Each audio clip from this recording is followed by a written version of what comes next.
Thank you, Senator. Thank you very much. Senator Peters. Thank you, Mr. Chairman. Admiral Lunday, it's good to see you here today. Congratulations on your nomination, and certainly enjoyed the time we spent in my office. And I understand a number of my colleagues have already raised the 50th anniversary of the sinking of the Edmund Fitzgerald. Was a big story in Michigan years ago, 50 years ago, and is one that people continue to remember. And it certainly reminds us of how dangerous Lake Superior can be. And the importance of the Coast Guard's critical prevention. Your search and rescue missions are vitally needed. And as you know, folks in Michigan love the Coast Guard. And you've been to the Coast Guard City there and have made many trips as we talked about. And I also want to just reiterate, you've addressed this question a few times, but I want to just reiterate the concerns that I have about some permanent closures for Coast Guard units in the Great Lakes. My concern is primarily in Michigan, and we want to make sure that those are there because they provide a critical service.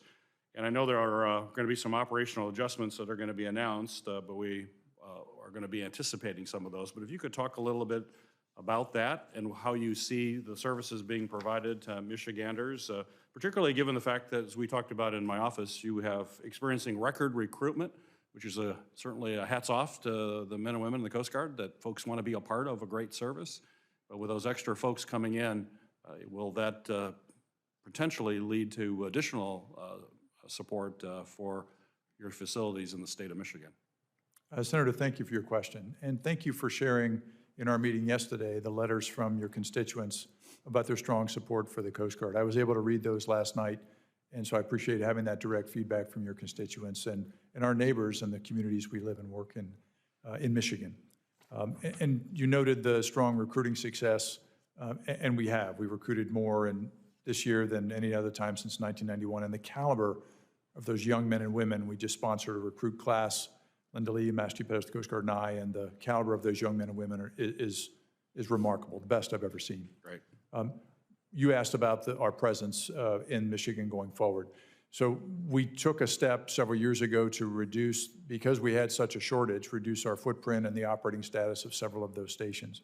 That remains a temporary situation, but we are directed now in force design to assess our operating concept in our entire force structure everywhere the Coast Guard is located. We haven't gotten far into that analysis yet. We owe that recommendation and report to the Secretary. And we're just beginning that work.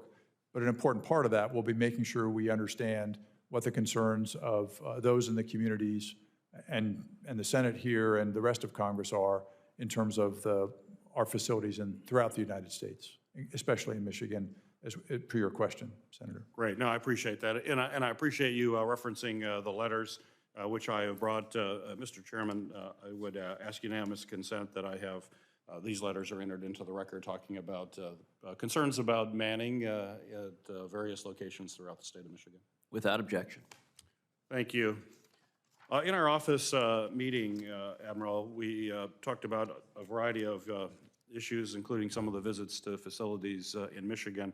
And one I would like you to talk a little bit about is the Great Lakes Center for Oil Expertise and the concern about oil spills in the Great Lakes and the fact that we still need to learn a lot more about how we deal with oil in freshwater. There's a lot of knowledge regarding that for saltwater, but freshwater presents a unique set of challenges. And when you think about the Great Lakes providing drinking water to over 40 million people, that's particularly important. Could you share with the committee your takeaways from your visit to that center and how you believe it continues to really be involved in a critical mission?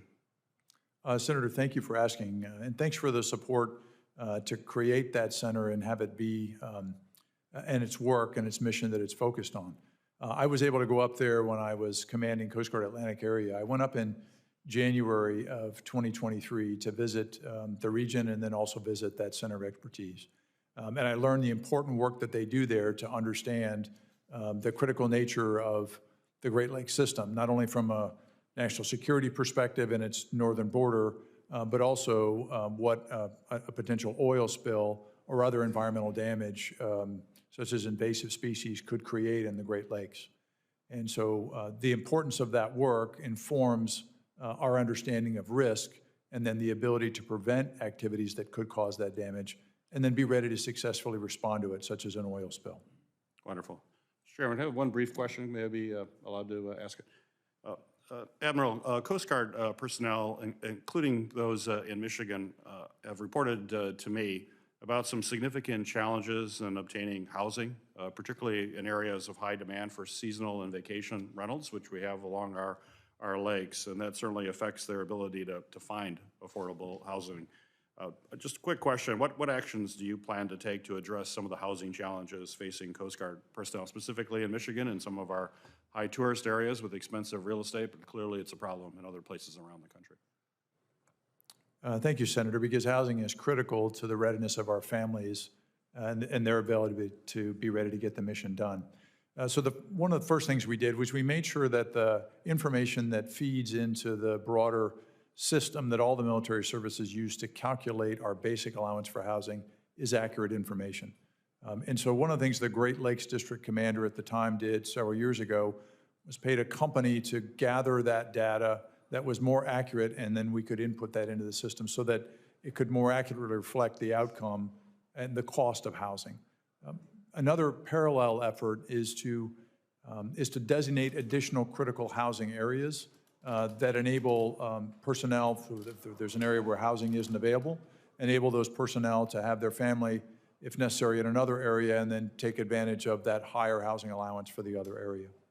And then the other area we're looking at is expanded use of government leased housing, where the Coast Guard leases housing, and then members come into the area, and rather than spending time and effort trying to find housing where it's not available, we already have a home or apartments or a block of homes that they can live in. But it is a challenge because our personnel don't typically live, with rare exception, on large bases, and there are none in Michigan. Right, right. Well, I appreciate your attention to that and your focus. Thank you, Admiral, for that. Mr. Chairman, thank you very much.